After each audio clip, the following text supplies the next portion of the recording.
Monsieur Willy Kalengai, au Nigeria, jusqu'en l'an 2000, l'Africain le plus riche, Aliko Dangote, il n'était pas milliardaire. Mais c'est Tony Elumelu, le propriétaire de la banque UBA ici chez nous au Congo, il n'était pas milliardaire. Ils sont devenus milliardaires grâce à la vision d'un homme qu'on appelle Olusegun Obasanjo.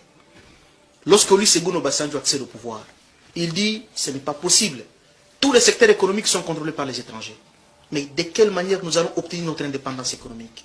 Par quelle magie? Que devons-nous faire pour que nous puissions aussi avoir les nôtres qui vont nous permettre de contrôler l'économie nationale? C'est à ce moment-là qu'Olusegun Obasanjo fait par exemple une expérience. Il dit, mais à Goma là-bas, il y a un certain Vani Bichweka. C'est un entrepreneur congolais. Il est percutant. Amenez-moi Vani Bichweka ici. Il arrive au Congo central. Il trouve, mais il y a un homme là-bas qu'on appelle Seledia. Amenez-moi ici. Oh non, il y a Tatouka Sebou là-bas. Oh, voilà, qu'ils viennent ici. Il rassemble 100 jeunes Nigérians dans la salle. Il dit, je vous propose un pacte, nous allons faire une révolution.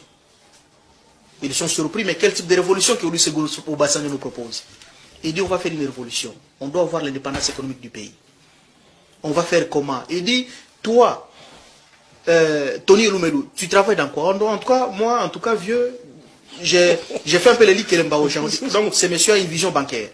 Il ordonne à la Banque centrale de financer ce monsieur, il crée la banque, il crée UBA. Et aujourd'hui, UBA est installé même à Dubaï, même en France, même aux États-Unis d'Amérique. Aliko Dangote, toi tu es dans quoi? Oh non, moi je pars au Vietnam, je pars acheter du ciment, ainsi de suite. Il dit, ah donc toi tu es dans... Voilà. Il instruit aux banques centrales, donne l'argent au ministre de l'économie, il crée la cimenterie. Dès que la cimenterie d'Aliko Dangote termine la construction, il ordonne au ministre de l'économie, il dit, prends une décision pour interdire l'importation du ciment.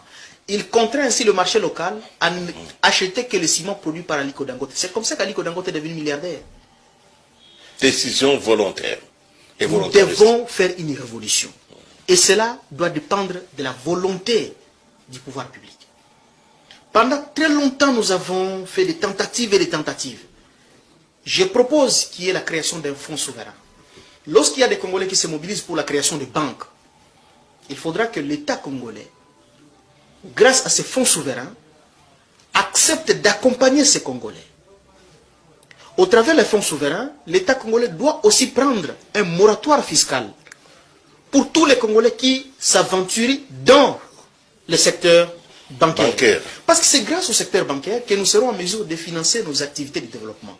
Je propose encore que dans ces pays, qu'il n'y ait plus une seule société commerciale qui soit créée sans que les Congolais ne soient dans le capital social. Monsieur Willy Kalengai, aujourd'hui, quand vous visitez toutes les monarchies wahhabites du Golfe Persique, je fais allusion au Bahreïn, au Qatar, au Koweït, dans tous ces pays-là, même si vous êtes musulman, le musulman dit le musulman n'a frère que musulman. Même si vous, monsieur Willy Kalengai, vous êtes musulman, vous arrivez aujourd'hui en Arabie Saoudite, vous arrivez aujourd'hui au Qatar, vous voulez créer votre société, on vous interdit, on dit, monsieur, vous n'avez pas les droits. Vous ne pouvez pas créer la société au Qatar. Si vous voulez créer une société au Qatar, il y a une condition.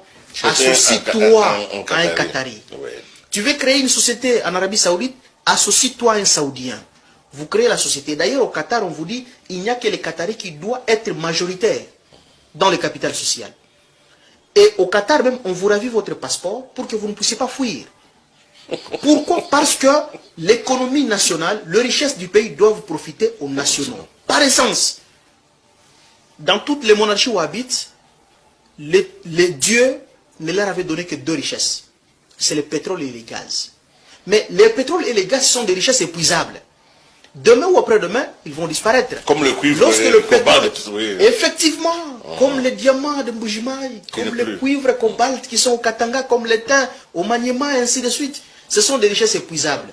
Dès que ça termine pour du bon. Alors pour que ces richesses puissent profiter aux nationaux, il faudra que nous puissions conditionner dans la création de toutes les sociétés commerciales dans ces pays par la participation des nations dans le capital social. Ceci aura quel avantage? Ça permettra à ce que les Congolais aussi participent dans la formation des richesses.